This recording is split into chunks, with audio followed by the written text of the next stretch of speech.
a nossa capacidade intelectual, os nossos dons, os nossos talentos, as nossas habilidades, todo um conjunto de recursos que o homem possui é completamente insuficiente para nós retribuirmos com a mesma proporção sobre aquilo que Cristo fez na cruz do Carvalho, aceitando morrer de forma completamente sacrificial por nós. Nada temos, nada somos, nada conseguimos fazer de forma completamente igual, reconhecendo da mesma proporção o sacrifício, o imensurável amor que Cristo Jesus mostrou, manifestou na cruz do Carvalho sobre nós. Portanto, nós temos razões, motivos completamente suficientes para dia após dia, circunstâncias após circunstâncias, louvarmos a Deus, adorá-lo e reconhecer o seu grande amor em nossas vidas. Por isso, vamos nesse momento viajar com o nosso espírito e na sua presença, cantando o seguinte hino: o grande amor do meu Jesus, por mim morrendo sobre a cruz, da perdição para me salvar, quem poderá contar? Quem pode do seu amor contar? Quem pode do seu amor contar? O grande amor do Salvador. Quem poderá contar? Curve a tua fronte. Deus, nosso Pai, te damos graça por este dia,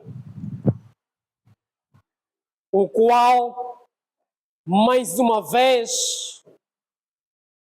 reconhecidos do teu grande amor, manifestado na cruz do Carvalho, significando a nossa libertação, significando a esperança, significando regeneração, significando, ó Deus, a tua essência, ou a nossa essência, o nosso propósito sobre este mundo, Pai da Glória. Queremos, ó Deus, refletir em torno deste importante tema, para que daqui saiamos renovados, com uma perspectiva completamente cristocêntrica, para a honra e glória do teu santo nome. Por Jesus Cristo, nós pedimos e suplicamos esses favores. Amém. Amém. Amém? Amém. Muito bem. Quem tem a sua Bíblia, quer física ou digital, eu gostaria que pegasse ela e abrisse a mesma no livro do Evangelho de Mateus, no seu capítulo 5, versículo 13. Evangelho de Mateus, capítulo 5, versículo 13.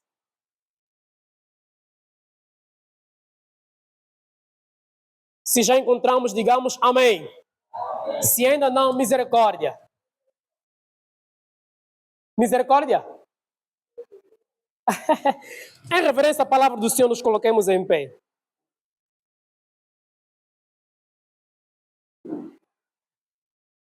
Assim diz a palavra do Senhor: vós sois o sal da terra. E se o sal for insípido, com que se há de salgar? Para nada mais presta, senão para se lançar fora e ser pisado pelos homens. 14. Vós sois a luz do mundo. Não se pode esconder uma cidade edificada sobre um monte. Palavra do Senhor. Amém? Amém. Amém. Amém. Juventude. Aleluia. Agora ficou mais forte. Juventude. Aleluia. Aleluia. Amém. Muito bem. Meus amados irmãos, lendo o atual contexto social em vários domínios, sobretudo na franja juvenil, remete-nos a um claro entendimento, faz-nos refletir, faz-nos viajar a termos uma compreensão completamente clara e eficaz, a um despertamento de que realmente o profeta Oséias continua a ter razão, pelo que escreveu dizendo: o meu povo sofre porque lhes falta conhecimento. O meu povo sofre porque lhes falta conhecimento. Repitamos. O meu povo sofre porque lhes falta conhecimento. Mais uma vez. O meu povo sofre porque lhes falta conhecimento. Sabe, meus amados irmãos, meus jovens, um dos grandes problemas da juventude, e sobretudo a juventude cristã, é exatamente a falta do conhecimento da sua identidade cristã. Ou seja, entendermos quem realmente nós somos em Deus, como é que Deus olha para nós, qual é o real propósito de Deus para com as nossas vidas, o que Deus espera de nós enquanto seus seguidores, enquanto agentes do Evangelho de Jesus Cristo cá na terra. Portanto, meus amados irmãos, pelo fato de nós não termos esta percepção de quem nós somos, nós passamos por muitas dificuldades, passamos por muitos problemas. Muitas vezes entramos em profunda depressão, muitas vezes entramos em um cenário onde a esperança morre em nós, desequilibramos-nos do ponto de vista emocional, perdemos a nossa inteligência e maturidade emocional. Como consequência, não conseguimos refletir Cristo Jesus em nós. Por quê? Porque não entendemos o real propósito de Deus para conosco, em função de nós não conhecermos quem realmente nós somos em Deus.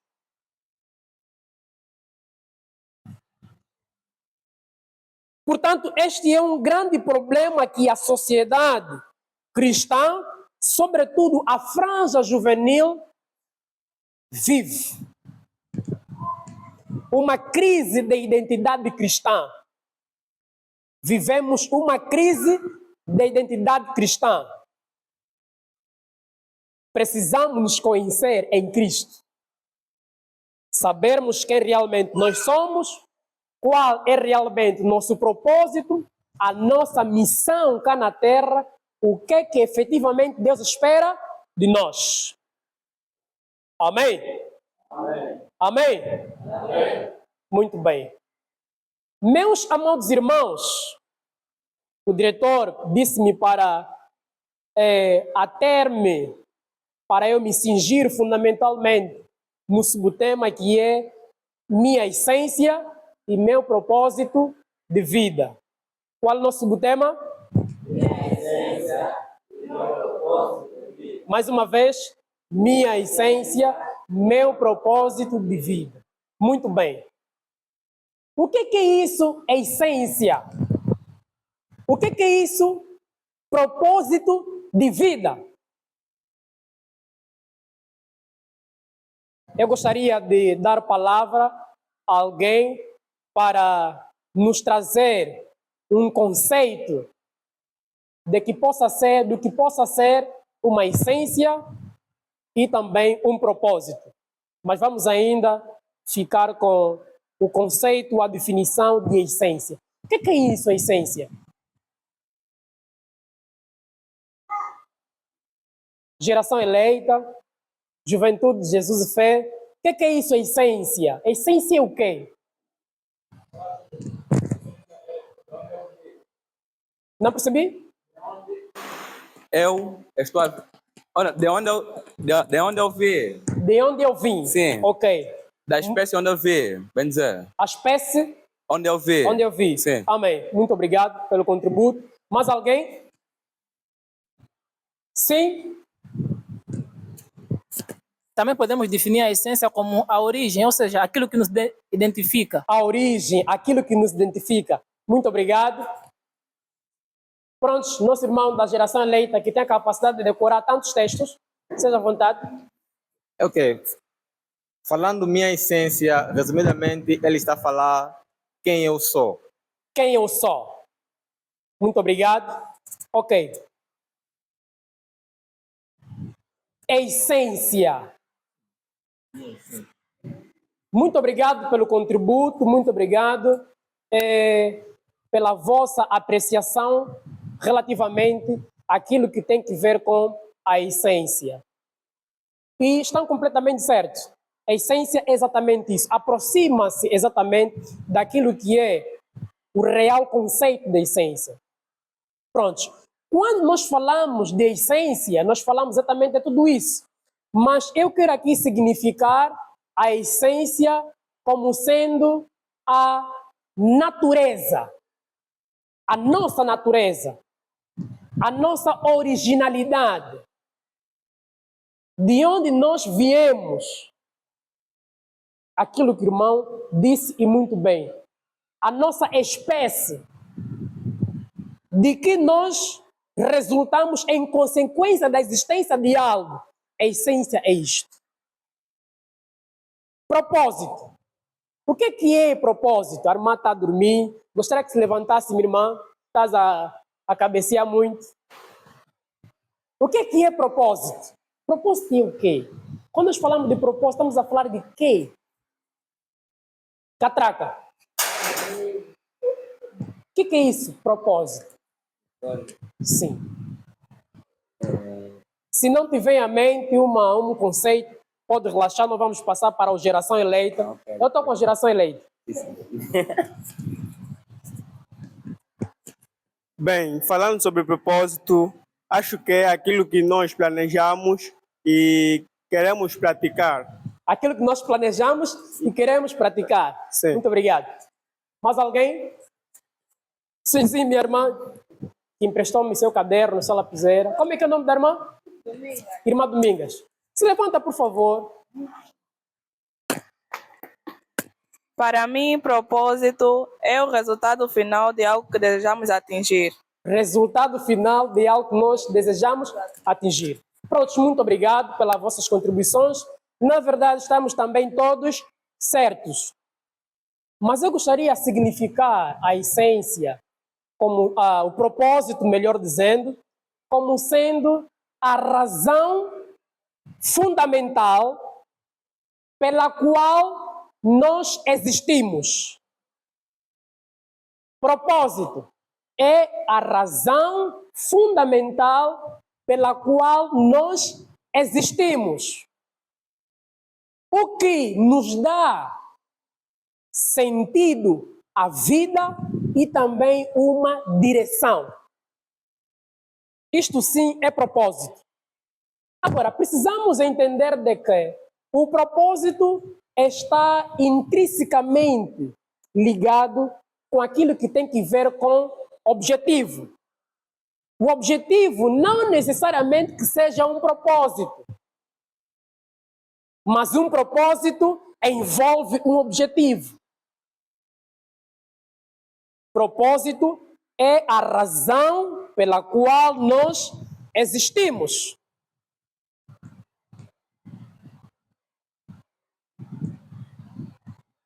O que nos dá sentido à vida e nos dá uma certa direção aonde nós percorrermos.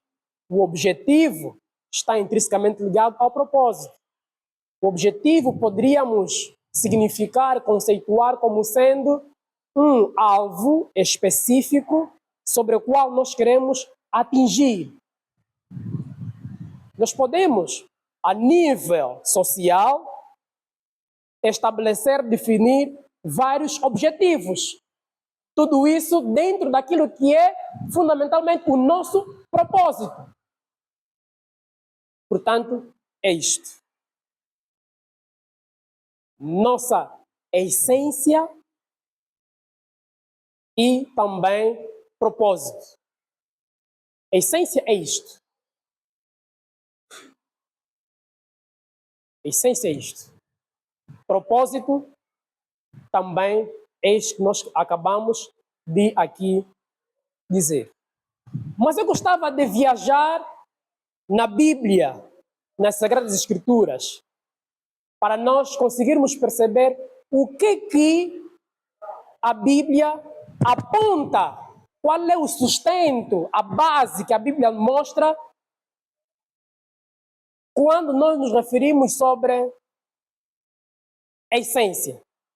Eu gostaria que o irmão abrisse a Bíblia no livro de Gênesis, no seu capítulo 1, versículo 27. Gênesis 1, 27.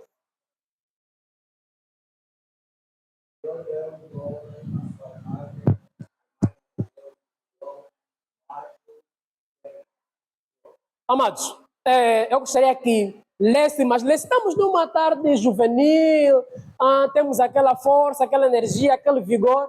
Gostava que levantasse com aquele vigor, aquela pujança. Tá bem. E criou Deus o homem à sua imagem. A imagem de Deus criou, macho e fêmea os criou. Amém? Amém. E criou Deus o homem segundo a sua imagem e semelhança. A nossa essência é exatamente a natureza espiritual. A nossa essência, ela casa-se com aquilo que tem que ver com a imagem e semelhança de Cristo Jesus. Por quê? Porque nós fomos feitos segundo a imagem e semelhança de Deus. E o que é isso, imagem? O que é isso, semelhança? Eu vou me ater mais naquilo que tem que ver com a semelhança. Quando nós falamos de semelhança, aí no texto, Moisés, ao escrever sobre a semelhança, Moisés estava a dizer que nós somos semelhantes a Cristo de acordo com os seus atributos moral, a sua capacidade intelectual, a sua inteligência, a sua moral, a razão que Deus tem. Portanto, esses atributos morais que Cristo tem e concomitantemente nós também temos. Aqui nós podemos fazer um enquadramento e dizer que nós somos semelhança de Cristo de acordo a esses atributos morais. A capacidade intelectual, a razão, a moral e outros atributos que Cristo tem. Atenção, não refere-se ao corpo, não. A Bíblia fala que Deus é espírito. E importa que os que o adorem em espírito e em verdade. Portanto, Deus é espírito, Deus não é corpo. Se nós olharmos para o livro de Gálatas, né? Quem escreveu Gálatas? Quem escreveu Gálatas? Apóstolo? Paulo. Apóstolo? Paulo. Apóstolo Paulo escreve Gálatas no seu capítulo 5, versículo 22, né? Ele ali faz uma distinção dos frutos do Espírito e dos frutos da carne. Quando a Bíblia fala sobre os frutos do Espírito, nós ali conseguimos ler paz, amor, longanimidade, benignidade, mansidão, temperança e todos os outros atributos que a Bíblia ali refere. Isso são atributos de Cristo. Tendo nós isso em nós, através de um novo nascimento em nós, e exercendo esses atributos em nós, exercendo esses atributos em nós, de alguma forma, de alguma maneira, nós estamos a ser semelhante a Cristo. Portanto, quando a Bíblia fala que nós somos feitos segundo a imagem e semelhança de Cristo, refere-se à igualdade no quesito atributos morais de Cristo. Quando você exercita o amor ao próximo, quando você é agente de paz, onde há conflito, onde há uma situação indecorosa que mancha uma situação, e você vai lá, proporciona paz, você está a ser agente, de facto, de Cristo. Logo estás a refletir Cristo em si e, de alguma maneira, estás a ser semelhante a Cristo. Pronto. Mas aqui na semelhança, eu quero falar de um aspecto muito importante, muito fundamental, e vamos já entrar com mais profundidade naquilo que é o nosso subtema. Eu gostaria mais de me ater, e aliás o diretor disse para me ater mais no subtema. Eu gostaria de falar sobre um atributo muito fundamental que Cristo tem, que é a capacidade intelectual. Ele é extremamente inteligente, mesmo. Portanto, nós temos uma essência excelente do ponto de vista de capacidade intelectual. Por quê? Porque Cristo é inteligente.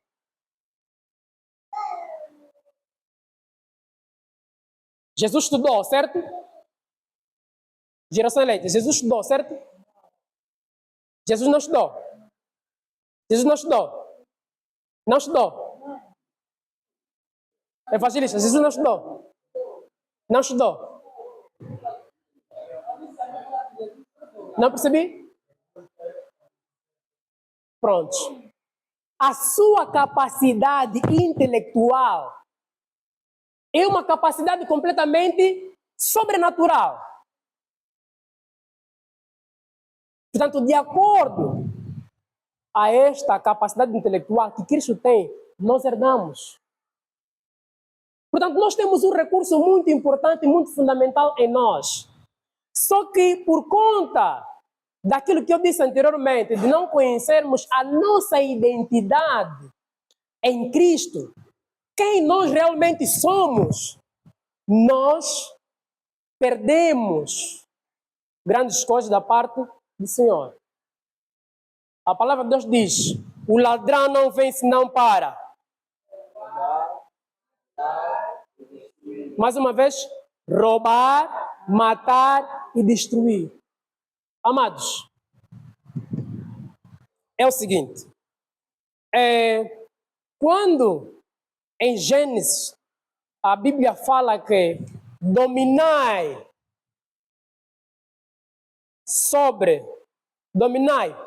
a terra, os peixes do mar e todo um conjunto de tudo quanto existe cá no mundo, ele estava a dizer, em outras palavras, para nós colocarmos em uso a nossa capacidade intelectual em benefício próprio.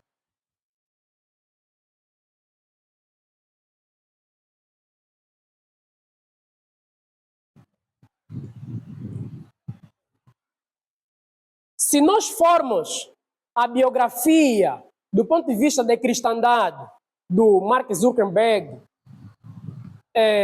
do inventor do Colgate e de tantos outros que são prósperos do ponto de vista econômico e financeiro, nós vamos encontrar que eles não são religiosos, para não dizer que não são cristãos. Mas têm muito dinheiro, têm capacidade econômica e financeira alta.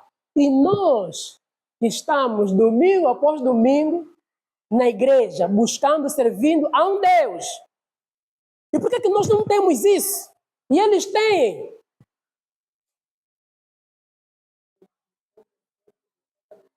Amém. O meu povo sofre porque lhes falta conhecimento. O meu povo sofre porque lhes falta conhecimento. Essa passagem refere-se a quê? A que o conhecimento, muitas vezes, ele está próximo de nós, está conosco, mas pelo facto de nós não despertarmos, procurar entender a nossa real identidade, nós nos frustramos.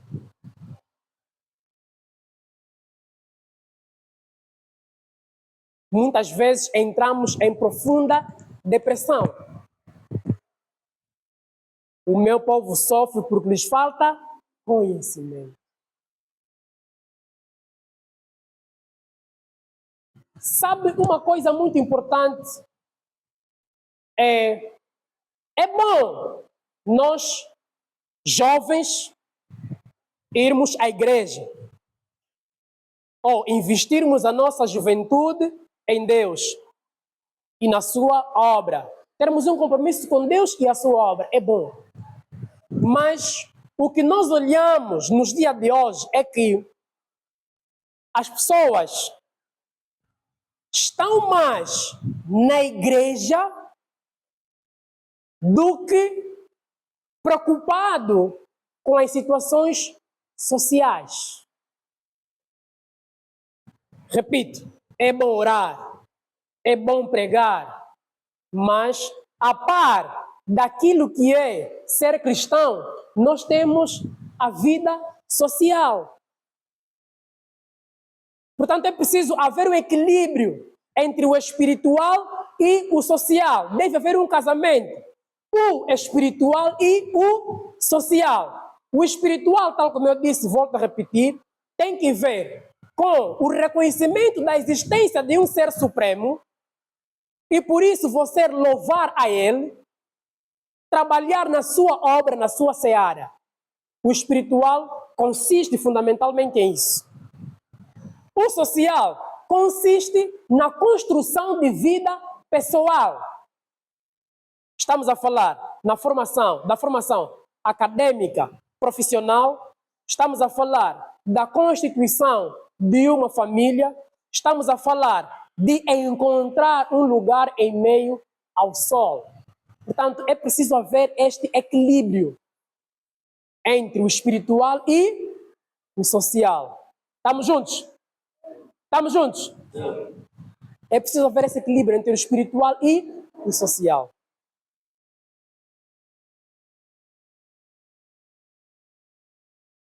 Se olharmos alguns jovens, pronto, permitam-me fazer digamos, essa comparação, passo o termo. Se olharmos alguns jovens pentecostais, sobretudo pentecostais, são muito dedicados em Deus e na sua obra, mas poucos deles dedicados do ponto de vista social.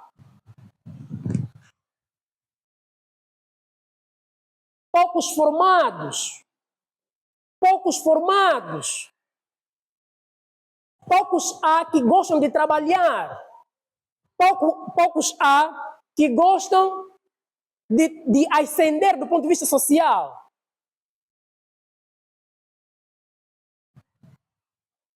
Portanto, é preciso haver esse equilíbrio. É preciso nós despertarmos, porque para além de nós sermos seres espirituais, somos seres sociais. Amém? Amém. O ser humano é um ser tricotômico.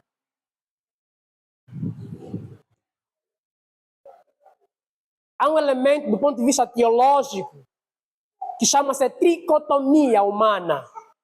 O que é isso, tricotomia humana? A tricotomia humana é a existência de 3 dimensões, de 3 características no homem. Estamos a falar do corpo, estamos a falar da alma e estamos a falar do espírito. O que é o corpo? O corpo é isto, é matéria, é o físico. A palavra de Deus diz: do pó vieste do pó. Do pó vieste do pó. Quando nós morrermos, isso transformar-se-á em pó, em areia. O que é o espírito? O espírito é o elo de ligação, onde nós estabelecemos uma ligação, uma relação do homem para com Deus. É o espírito. Quando você está aqui na igreja a louvar, a sentir a presença de Deus em ti, é uma conexão entre o teu espírito com o espírito de Deus. O que é a alma? A alma é ali onde encontra-se o centro das nossas emoções. A raiva, o amor, a angústia, o ódio, a paixão, todo um conjunto de sentimentos.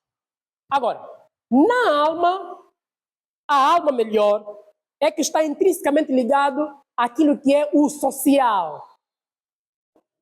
O espiritual, o nosso compromisso com Deus e a sua obra. Espiritual. O corpo é isto, matéria. Do pó vieste, do pó voltarás. A alma é onde encontra-se a necessidade do homem. Portanto, a necessidade social do homem.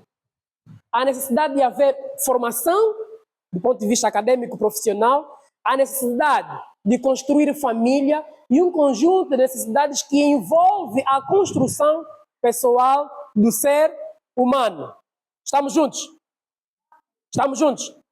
Portanto, de acordo com a tricotomia humana, nós conseguimos perceber de que deve em nós haver um equilíbrio entre o social e o espiritual. Do suor do teu rosto comerás o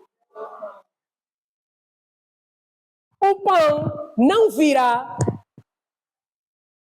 orando. O pão é resultado do nosso suor. Se você entrar nessa porta, orar, e ir à casa, o pão não vai surgir. É preciso que você trabalhe. Atenção. Existe a responsabilidade do homem e responsabilidade de Deus. É responsabilidade de Deus abrir a porta e é responsabilidade do homem entrar pela porta a qual Deus abriu. Você vai orar, vai jejuar, vai fazer um conjunto de sacrifícios espirituais. Deus vai dar sinais, Deus vai abrir as portas. Mas a responsabilidade de correr, de ir à busca daquilo que você pediu em Deus em oração, é exatamente a tua responsabilidade. Em Êxodo 14:15 mostra-nos um cenário muito evidente quanto à responsabilidade do homem e à responsabilidade de Deus. Ali, Moisés está a pedir ajuda de Deus. Deus responde a Moisés: Moisés, diz ao povo que marche. Portanto, Deus estava a fazer perceber a Moisés: mas por que você está a dizer? Por que clamas a mim? Eu já abri a porta. Marche só. Marche. Portanto, é responsabilidade de Deus abrir a porta. É responsabilidade do homem entrar pela porta a qual Deus abriu. Amém? Amém? Amém? Amém. Até aqui, estamos juntos? Estamos juntos? Muito bem. Minha essência, meu propósito de vida. Minha essência, meu propósito de vida. Muitos não têm propósito de vidas. E é um assunto que muito preocupa. E até mesmo nas nossas igrejas, existem jovens de maior idade, menor idade, ou maior idade, média idade e menor idade, maior idade e média idade, que não têm propósitos. Não sabem qual é o seu propósito, não sabem qual é o real objetivo dele de vida. Isto é completamente preocupante. É ou não é? É ou não é? E essas pessoas vivem de forma completamente vulneráveis. Vivem como se papagaios. Passa o termo, deixa a vida me levar. Este ou esta vive só. Não tem uma direção. Não sabe o real propósito pelo qual Deus fez com que ele ou ela existisse cá na terra. Portanto, isto aqui é um elemento muito preocupante. Viver sem saber o porquê vive. Dormir e acordar e sem saber o que é que vai fazer no dia de hoje. Eu costumo dar esse exemplo. Estás a ver, existem pessoas que eles movimentam-se, eles andam e pensam que, pelo facto de andarem, pelo facto de se movimentarem, estão a ir em busca de alguma coisa em benefício próprio. Mas não. Por quê? Porque eles andam assim, desta forma. O que está acontecendo? Eu estou a me movimentar, certo? Estou a me movimentar, certo? Mas o que está acontecendo? Alguém pode me dizer? Não percebi? Você volta sempre no mesmo lugar. Você vive só, você anda, você sente que, pronto, estou a fazer alguma coisa, mas bem lá no fundo você não está a fazer completamente nada. É preciso, como jovens, sobretudo cristãos, que temos uma grande responsabilidade de fazer refletir Cristo em nós. Aliás, lemos, vós sois ou somos o sal da terra, a luz do mundo. Para darmos sabor ali onde não há sabor. No caso, na sociedade. Levarmos luz ali onde não há luz. Cumprindo aquilo que é realmente o querer, a vontade de Deus em nós. Amém? Amém. Sabe, quando você tem um propósito, quando você define objetivos, a tua energia, a tua dedicação é completamente direcionada àquele objetivo. Você acorda e tão logo você acorda, a tua mente direciona-se naquilo que você tem para fazer. Ao passo que quando você vive só e não sabe o que você quer e o porquê que estás a viver, você acorda e vives assim como se fosse um papagaio. Você anda só por andar. Existem até pessoas que servem Deus e não sabem por que servem Deus. Existem pessoas que são amigas do fulano, do cicrano, mas não sabem quais os reais ganhos que esta ou aquela amizade pode nos oferecer. Tudo isso está ligado ao objetivo de vida, ao propósito de vida.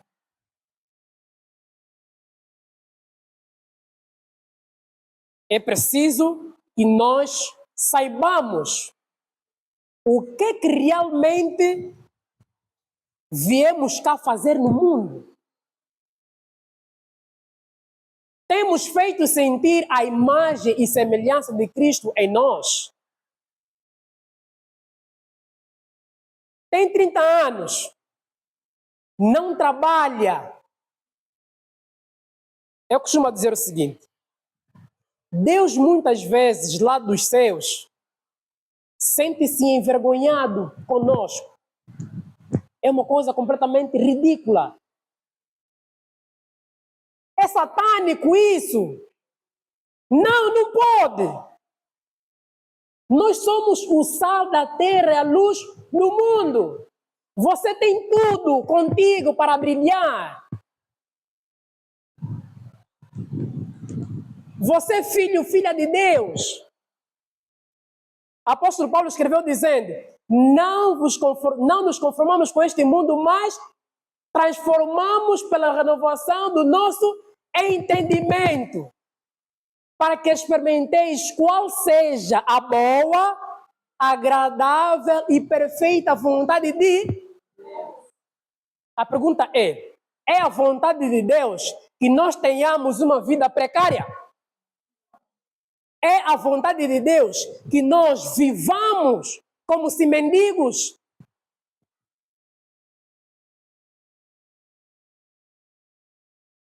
É vontade de Deus que nós nos formemos. É vontade de Deus que nós ocupemos certos postos de trabalho.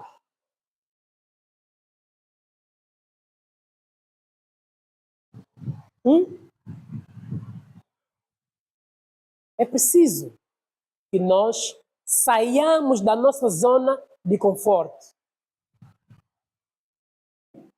Por quê? Porque a nossa essência é espiritual. A nossa essência é exatamente de Deus. Logo, nós temos uma responsabilidade enorme de fazer refletir Cristo em nós. Amém? Amém? Amém? Precisamos despertar.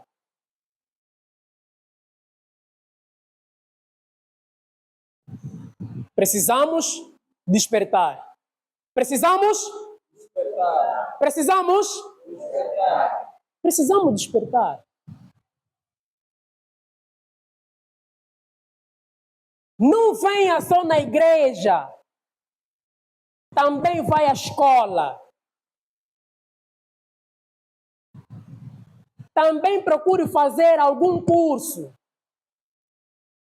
Procure saber o que realmente você sabe fazer.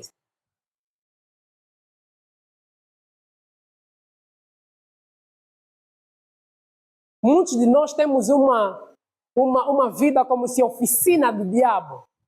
Não! Nosso Deus é o Deus do ouro e da prata.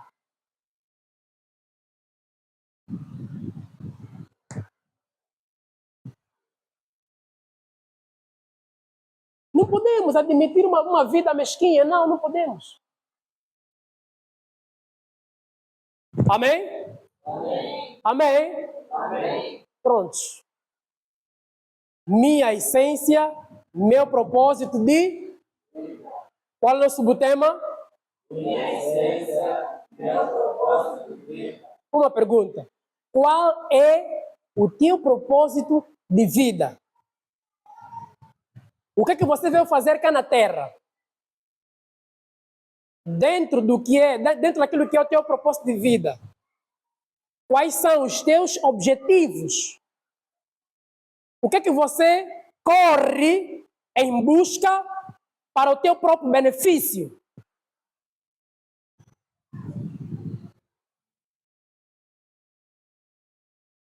Estamos no ano de 2025, concretamente no mês de abril. De janeiro a abril, o que é que você já fez em teu benefício?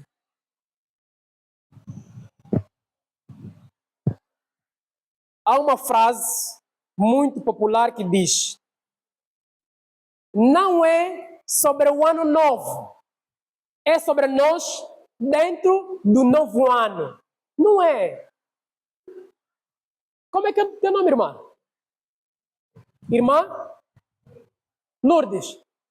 Luísa? Irmã Luísa, sabe o que geralmente acontece com as pessoas, sobretudo com jovens cristãos?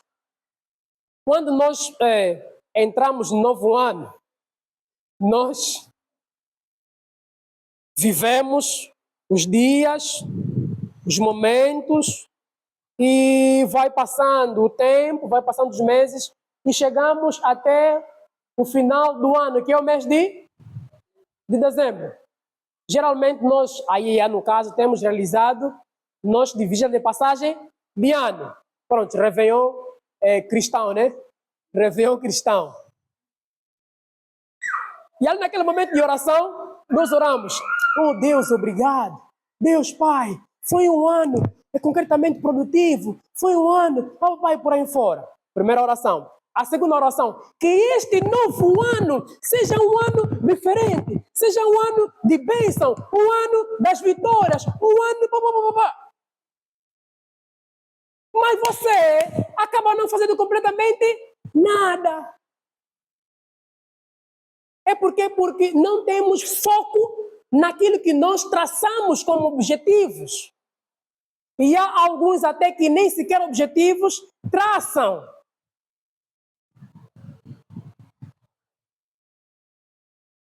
É mentira ou verdade, meu irmão? É mentira ou verdade? É mentira ou verdade? É verdade. E nós, como jovens, precisamos despertar. Esta é a palavra de ordem. Precisamos despertar. Apóstolo Paulo escreveu em Éfeso, se a memória não me atraiçoe: desperta-te tu que dormes dentre os mortos. Diretor, a juventude está ali pouco. Desperta-te tu que dormes dentre os mortos. Nós muitas vezes nos colocamos em condição de mortos.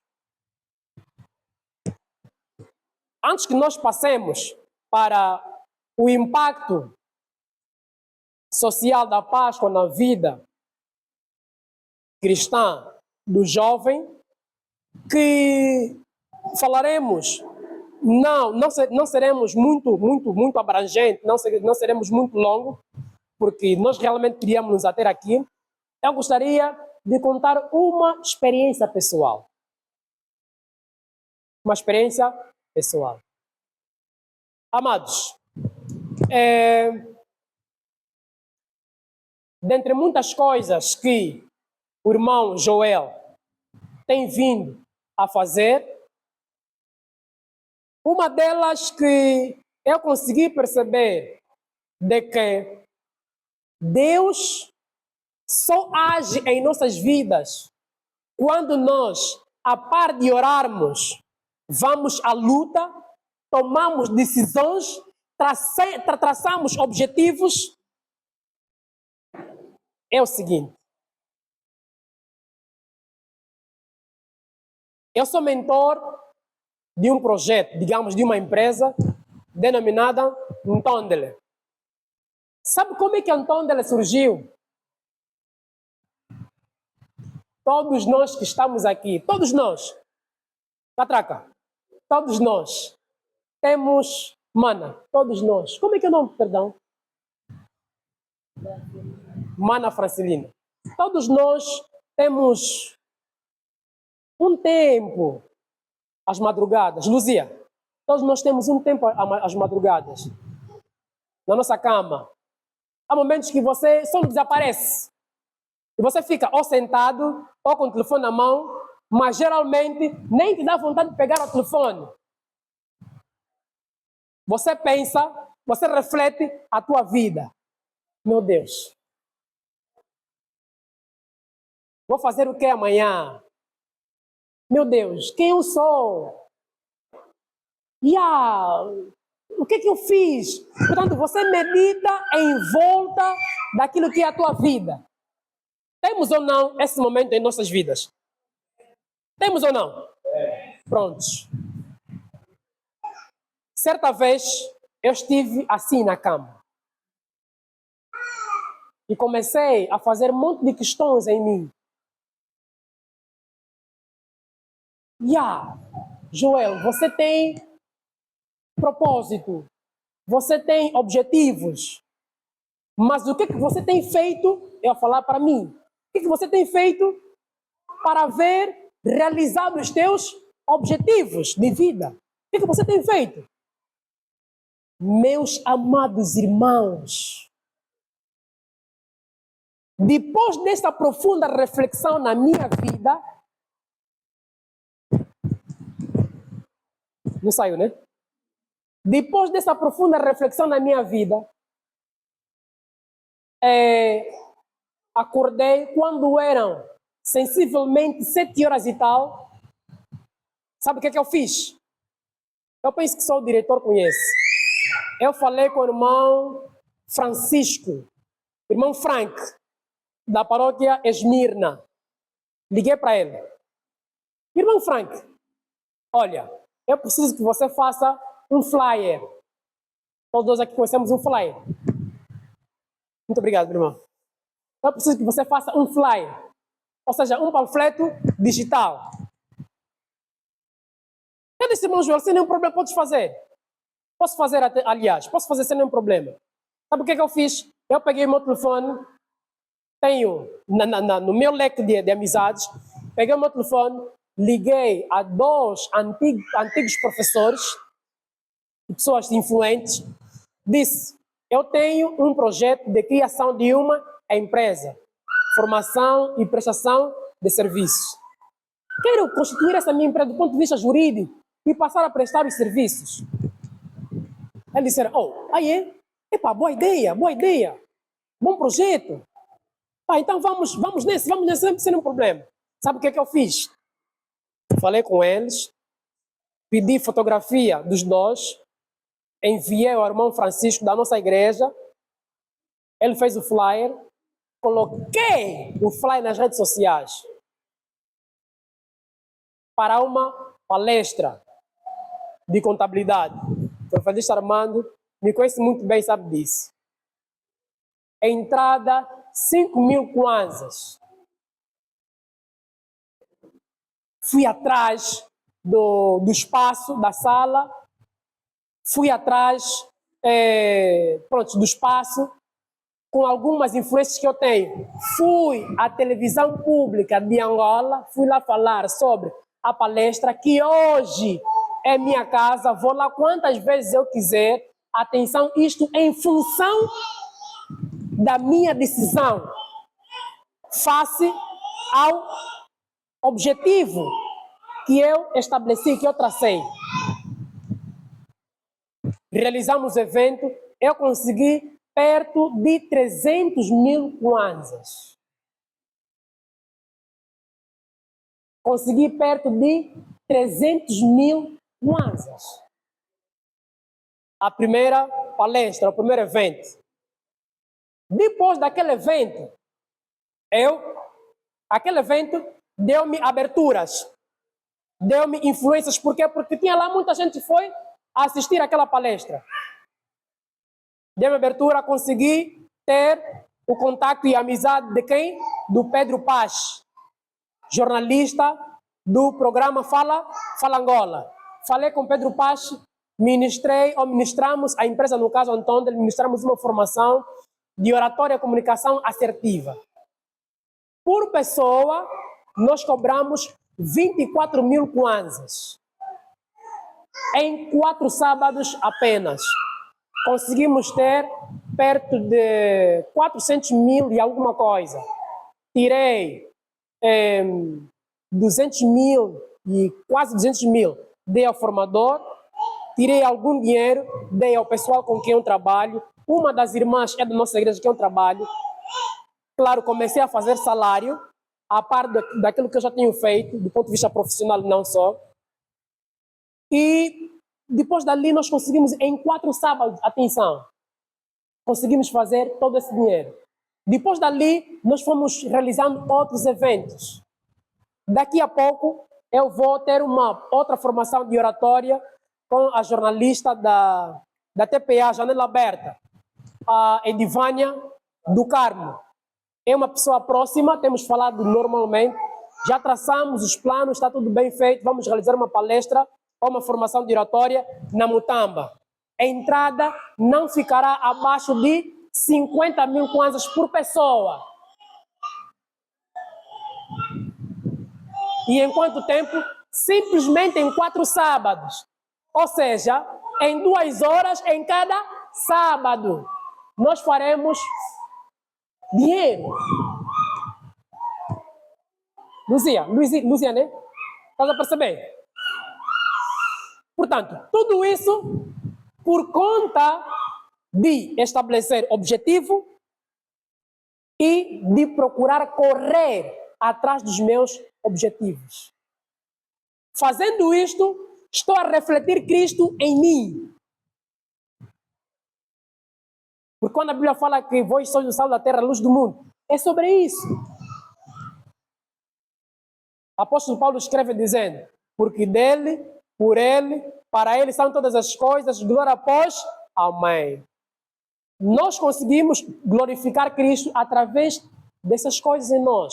Por quê? Porque quando o mundo nos vê, consegue entender de que, na verdade, nós servimos um Deus que existe, um Deus que opera.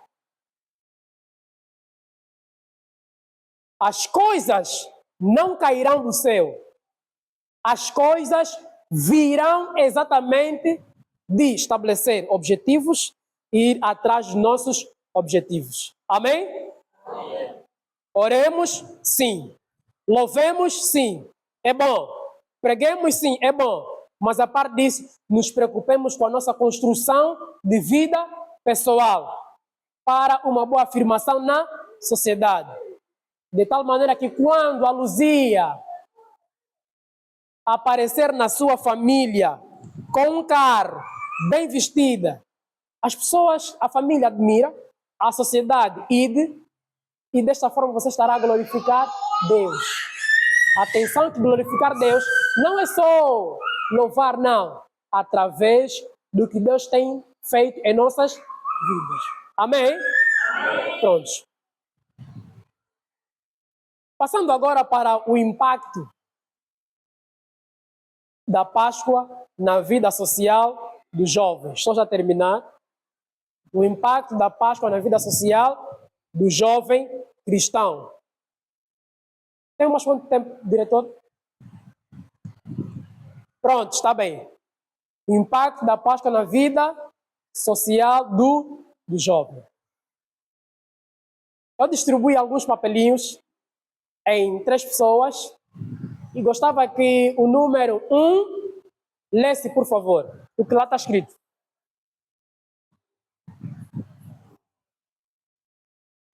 Peço água, minha água. Minha água. Reflexão sobre o propósito de Deus em nós. Em Jeremias 1:5. Já pensou de novo, meu irmão?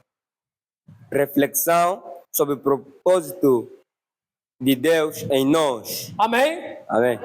Reflexão sobre o propósito de Deus em nós. O que a Páscoa proporcionou em nós como jovens cristãos? ela proporcionou. Quando nós estamos a falar de Páscoa, nós estamos a falar de quê? O que é Páscoa?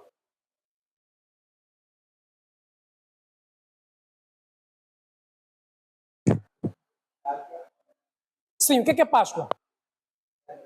de Jesus Cristo. Ressurreição De Jesus. de Jesus Cristo. Portanto, é a celebração da ressurreição após a morte de Cristo Jesus para nos salvar.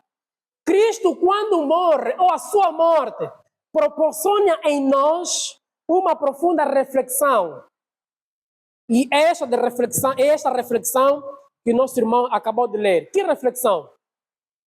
Reflexão sobre o propósito de Deus em nós. Qual é o propósito de Deus em nós? Aquilo que nós falamos anteriormente. Isto é o impacto da Páscoa, é o impacto da ressurreição de Cristo. Ele morreu por nós, morreu por um propósito em nós. E qual é esse propósito de Cristo em nós? O que nós dissemos está intrinsecamente ligado a objetivos de vida. A par de nós nascermos em função da sua morte, a par de nós existirmos em função da sua ressurreição, portanto, melhor dizendo, que devemos, em reconhecimento disso, louvar, glorificar a Ele. Qual é o nosso propósito do ponto de vista social? E ali o nosso irmão leu e há lá um texto bíblico. Jeremias capítulo 1, versículo 5. Alguém, por favor, abra a Bíblia, Jeremias capítulo 1, versículo 5.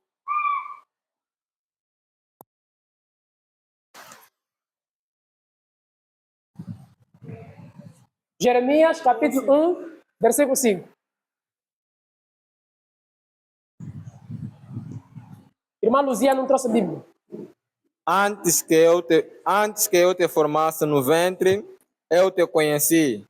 E antes que saísses da madre, te santifiquei e as nações te dei por profeta. Amém? Amém. É um texto muito profundo. Antes que te formasse no ventre da tua mãe, te conheci. E as nações te dei como profeta. Atenção. Muitos fizemos uma interpretação completamente errada e superficial quanto a esse texto. A Bíblia fala o seguinte: antes, Mana Fran, permita-me que eu te chame assim. Mana Fran, a Bíblia fala o seguinte: antes que te formasse no ventre. Atenção, não é depois que te formasse no ventre. Os pentecostais dizem o quê? Não, você não está a entender. Não, você não está a entender. Depois disso fala, não está a entender. Irmãos, a Bíblia diz o seguinte: antes que te formasse, antes de você ser feito, já estávamos no plano de Deus. Antes que te formasse no ventre da tua mãe, eu, Deus, te conheci. Jeremias, eu te conheci. O que revela, contextualizando isso, são efeitos da Páscoa. Contextualizando isso, reflete que antes da nossa existência, Deus já sabia quem nós poderíamos ser cá na terra. Mas, para nós descobrirmos o propósito de Deus em nós, precisamos fazer um exercício de quê? De autoconhecimento e de busca em oração a Deus, para que Deus nos revele em sinais, de tal forma nós conseguimos perceber qual é o nosso propósito de vida. Portanto, um dos impactos sociais da Páscoa é exatamente este. Ele proporciona em nós uma profunda reflexão em volta do nosso propósito de vida.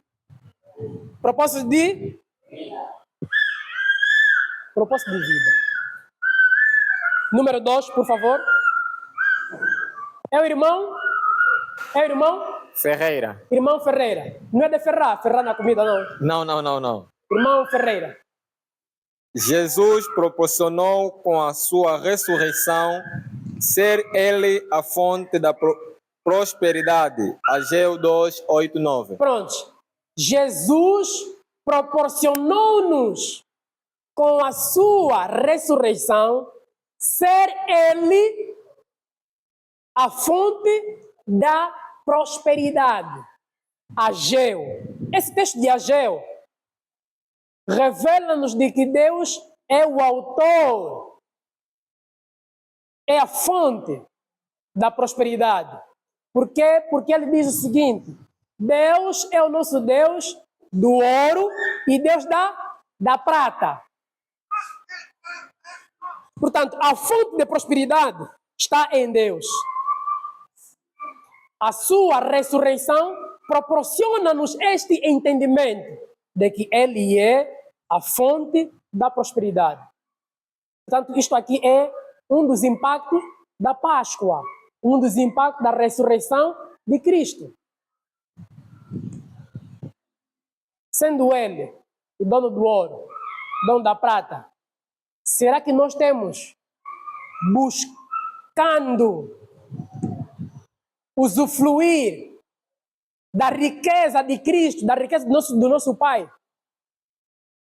Será que nós já vivemos uma porção do que Cristo tem para nos dar? O terceiro elemento, o irmão Joel também fala muito. Terceiro elemento, Vitória sobre a morte. vitória Sobre a sobre a morte. João 11, 22. João 11, 25. João 11, 25. Vitória sobre a morte. Ferreira, vitória sobre a morte. Este terceiro impacto social está intrinsecamente ligado ao impacto social e também espiritual. Por quê? Porque quando Cristo ressuscita, ele revela uma vitória sobre a morte. Amém? Amém? Qual é a essência? Desculpa, irmão. Queria que algum escrevesse. Depois eu vou passar a escrever dos colegas, já tenho o meu. Eu já tenho o meu escrito, depois vou escrever dos colegas. Ah, tá bem. Ok. A primeira, o que é que leva um cristão a perder a sua essência e o seu propósito de vida com Cristo?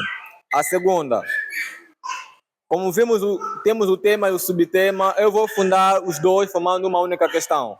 Qual é a essência e o propósito da Páscoa na vida social do jovem cristão? Ok? Sim, mais alguém? Sim, eu também tenho uma pergunta. Sim, o irmão falou que somos semelhantes a Deus por causa das atribuidades morais, intelectualidade e inteligência. Como se explica a muitos jovens que não apresentam semelhanças de Deus? Será que eles nascem assim ou eles mesmo é quem decidem entrar nesse caminho? Ok. Mais alguém? Está a me bombardear. Mais alguém? As meninas, gostaria de ouvir uma menina. Sim. Mana Fran. Sim, boa tarde primeiro. A minha questão é sobre a essência da Páscoa. O palestrante disse que A essência ou o impacto? a essência... A essência da Páscoa. O palestrante perguntou sobre o que significava a Páscoa e disseram que a ressurreição significa a ressurreição de Cristo. A minha pergunta é de onde é que parte o significado, uma vez que a Páscoa já se celebrava antes da semana da Paixão de Cristo? Ok. Muito obrigado. Quais são as práticas a ser feitas no caso de uma essência perdida? Alguém que perdeu a sua essência? Ok. Nós dissemos que a essência está ligado àquilo que é a nossa natureza, aquilo que é a originalidade, aquilo que nós somos em Deus, o que é que Deus espera de nós e como Cristo nos considera. Certo? E a irmã faz a questão. Quais são as práticas que nós podemos fazer quando eventualmente perdemos a nossa essência? Jeremias, capítulo 2, capítulo 29, versículo 13. E buscar-me-eis e me achareis quando me buscardes de todo o teu coração. O que esse texto revela? Quando você encontra-se num cenário de crise do ponto de vista da essência, quando você não sabe, ou seja, quando você perde aquilo que é a tua originalidade, aquilo que te identifica, buscar a Deus. Depois de você buscar a Deus, Deus te iluminar, mostrando sinais, procure fazer um autoconhecimento, ou seja, uma avaliação em volta daquilo que é a tua pessoa. Você conseguir perceber, não, eu perdi realmente a minha essência, mas de acordo com aquilo que é o agir de Deus através da oração, através da preocupação que você vai colocar em Deus e da busca do autoconhecimento, de uma autorreflexão que você vai fazer em volta da tua pessoa, você de alguma forma consegue encontrar aquilo que é realmente a tua essência. Amém? Amém. Sim, sim. Mais no exemplo prático, nós conhecemos o filho pródigo, não é? É o filho de um dos homens que a Bíblia retrata naquela altura muito rico, que tinha muitas possibilidades materiais e também financeiras. Chega uma altura que esse filho, em função da sua avaliação pessoal, ele acha que já está capaz ou é capaz de viver sozinho. Pediu a sua parte da herança ao pai, desloca-se para uma outra cidade muito distante da sua origem. Posto lá naquela cidade, gastou dinheiro de forma exagerada ou desnecessária, ou seja, não geriu a sua herança, ou não soube gerir a sua herança. E, por consequência, ele acabou ficando pobre. Uma pessoa que veio de uma família, digamos assim, de uma classe social privilegiada naquela altura. E o que ele tinha que fazer? Prestar serviço a outras pessoas. Ele que conseguia, ou seja, que a família dele conseguia pagar salário, ele foi buscando trabalhos que lhe pagassem. E o que aconteceu? Depois de um certo tempo, ele reconheceu que, na verdade, na casa de seu pai, há muito banquete, há muita comida, muita coisa que muitas das vezes onde ele estava não tinha. Então, ele, a fazer esse processo, primeira coisa, reconheceu o seu erro, e depois de reconhecer o seu erro, ele, na verdade, quando chegou à casa do seu pai, pediu perdão. E também outra coisa que nos leva a essa reflexão é que ele havia se desviado da sua essência. Nós chamamos de que o proleitor chamou de origem. As suas espécies como cristão, porque na verdade a família dele era uma família cristã. Mas em função daquilo que é a ganância, o dinheiro, fez com que ele se desviasse da sua essência.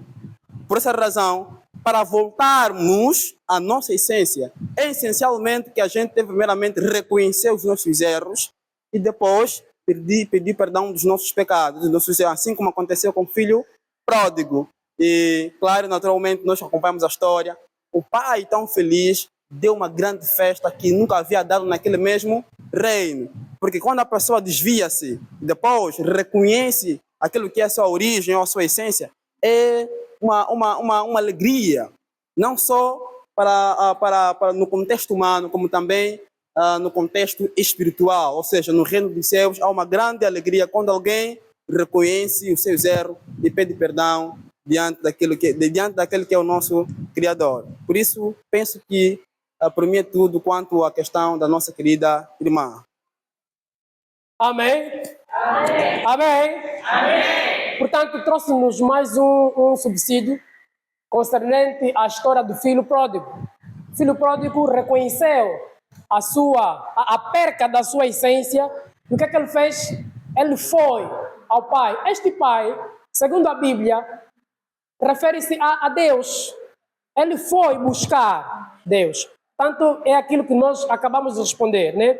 E buscar-me-eis e me achareis quando me buscar de todo o teu coração. Buscar a Deus em oração, para que Deus nos ilumine, nos mostre, nos dá sinais daquilo que realmente Deus espera de nós. Amém? Amém. Mas alguém quer dar um subsídio à pergunta da irmã? Pode levantar a mão, Ferreira. Sim. Reconciliação. Algo que estava reconciliado volta a ser reconciliado. Se formos a ver, o filho pródigo, ele volta para ligado com a família, não é? Porque a sua ausência, perdeu aquilo que é a sua origem. Então, havia necessidade de reconciliar. É exatamente isso. Porque quando nós estamos a falar da essência aqui, nós estamos a falar a essência de acordo à perspectiva espiritual. A essência na perspectiva espiritual, que liga-se ao propósito de Deus para conosco. Quando nós perdemos isto, que é Deus que nos deu, a quem nós poderíamos recorrer para fazer-nos perceber qual é realmente o nosso propósito? Em Deus. Amém? Amém. Muito bem. Sim, nosso irmão Catrac. A questão do nosso irmão Ferreira.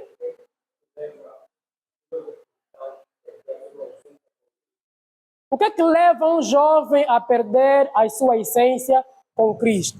Alguém quer, antes que eu responda, alguém quer dar um subsídio? Sim, irmão.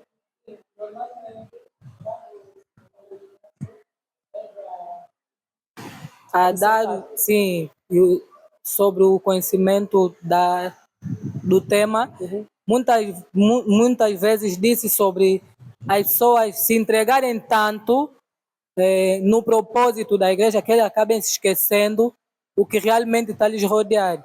Normalmente essas pessoas que vão se entregando muito numa coisa, eles acabam se perdendo. Até porque tem uma parte da Bíblia, acho que é Provérbios, que fala que quanto mais a pessoa tem conhecimento, mais se entristece. Essa pessoa acaba ficando teimosa, arrogante, mesmo quando as pessoas deem conta que ele está aí num caminho errado, não acredita. E A falta de equilíbrio. Sim, ele valoriza mais o lado espiritual, que às vezes está desorientado e não valoriza o social. Então, isso torna, esse desequilíbrio faz com que a pessoa fica desnorteada. Exatamente. Muito obrigado, nossa irmã Fran. É exatamente isso que nos leva a perdermos a nossa essência. Que leva a perdermos a nossa essência. É exatamente isso. Atenção, não que o espiritual não seja importante, é fundamental. O espiritual é fundamental. Mas para além do fundamental, existe o social. E tanto o social, tanto o espiritual, tanto o social, é de Deus. E disse anteriormente, quando nós nos inclinamos mais no espiritual, não conseguimos ver o resultado daquilo que é o social. Sabe o que acontece? É um grupo de jovens. Saíram de Belém Cacoaco para aqui. Ensaiam juntos. Portanto, tem uma vida cristã junta. E depois, um começa a sobressair socialmente.